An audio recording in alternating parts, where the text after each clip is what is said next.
So I'm a little late to the party on this one, but I'm pretty sure by now everyone in the jiu-jitsu community has seen this clip circulating of this slam KO.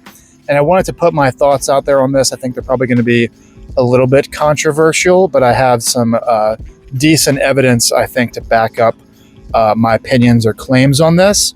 First of all, I want to start and say this slam KO was confirmed by Mo Jassim to be illegal. I believe that the competitor who performed the slam was disqualified rightfully. You agree to the rules of the competition that you are participating in. So when you break them, you deserve to be disqualified. End of story. I have no issues with that whatsoever. However, what I do have an issue with is the rules of the sport of jiu-jitsu, and I think this slam KO should be allowed in competition, even in something like a regional competition. And let me kind of explain my thoughts on this. So the first thing that people are probably going to say, if they disagree with this take, is that slam KOs or slamming are not safe for jiu-jitsu. They are inherently dangerous. You're going to cause brain damage, concussions, brain trauma, things like that. And to be clear, when I'm talking about slams, I'm talking about slams related to guard pulls from standing or submissions from standing. So slams in regards to takedowns, like if I double leg someone and return them to the mat hard, those are already allowed as long as you don't spike them on their head. Those are allowed in like 99% of jiu-jitsu competitions that I've seen or been a part of. So what I mean very specifically is a situation like this where we are both standing and the person pulls guard from standing, like they lift their feet off the ground and wrap themselves around you, or if they jump a submission from standing. So I think it should be allowed to slam someone in these types of scenarios.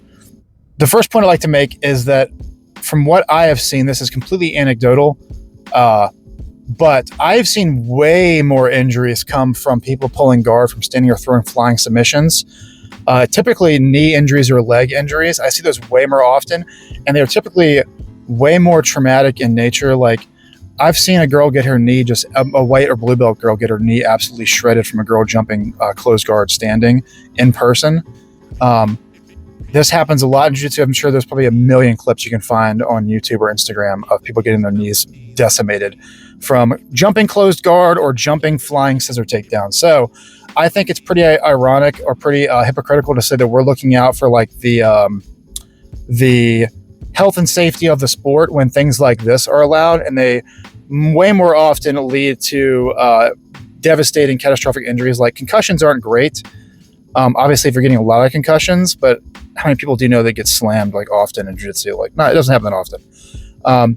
Whereas like you see a lot more knee injuries in jiu-jitsu. So I think that's a little bit hypocritical to even say in the first place. Second, the biggest piece of evidence that I want to throw out there, and I did some research on this, in the UFC, mixed martial arts, slamming is allowed. You're not allowed to spike them on their head, but you are allowed to, when you're there in guard, you are allowed to pick the person up and slam them. You can slam them out of submissions. So if someone puts you in a triangle, you're allowed to pick them up and slam them out. Famously, this was in Pride, but everyone's seen, I think, the clip of Rampage Jackson lifting Ricardo Arona through the air and slamming him and knocking him out. Okay. So in the history of the UFC, starting in 1993, I did not look up how many events there have been in total of the history of the UFC, but over the years it has increased. The number of events have increased over the years. We're up to about like 40 something events per year, I believe, right now. So there's usually like a card every weekend almost, and then sometimes like 3 times a month.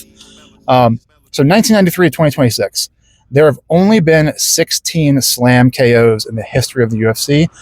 Only 4 of them have been from guard or submission related slams. So that means only 4 times in the history of the UFC where it is legal to do this. There have only been 4 times where someone's been picked up out of their guard or thrown a submission and then slammed on the ground and then knocked unconscious. So what that tells me is that if these things were made legal, it would likely not lead to more slams and more slam KOs. What it would likely lead to is people not pulling guard from standing, because that's a fucking stupid thing to do in the first place. if this is such a dangerous thing and such a lethal part of grappling, then why is it not happening when it's legal? It's because people are wise enough to know in mixed martial arts, I probably shouldn't pull guard or hang on to submissions when someone stands up because I could get slammed on my head. I think the closer we can get jiu-jitsu to what it was originally meant to be, which is the art of fighting without striking people, the better the sport is. At this point, you know, the sport is pretty divorced from actual like fighting, actual combat. You know, most jiu-jitsu matches, high-level jiu-jitsu matches, take place in the open guard position where one person's trying to pass, the other person's trying to sweep or submit. Open guard is already a completely irrelevant position in MMA for the most part. It's like 5% or less of what is relevant in a grappling context in MMA. So the rules for as far as like combat for jiu-jitsu are already pretty dog shit. And we're just getting further and further and further away from what it was actually meant to be. That's a whole different discussion for a different time. But I think the further we continue to get away from like what the point of the sport is, which is, again, fighting without strikes, like what is actually relevant in a fight in a grappling context, the further we get away from that, the worse off the sport is, the more watered down the sport is, the more like karate, sport karate or something like that it turns into. So I think make slams legal. I don't think it will lead to more slam KOs. I think what it will do is decrease people pulling guard from standing, which is already inherently more dangerous, in my opinion, than like I would take getting knocked out one time than having someone jump close guard on me or jump flying scissor and just completely destroy my knee. I've already been through one knee surgery, and I do not want to have another one of those. I would definitely take being knocked out one time over that. So anyways, those are my thoughts on it. Let me know what you think. I'm sure there's gonna be a lot of people that disagree with this, but yeah.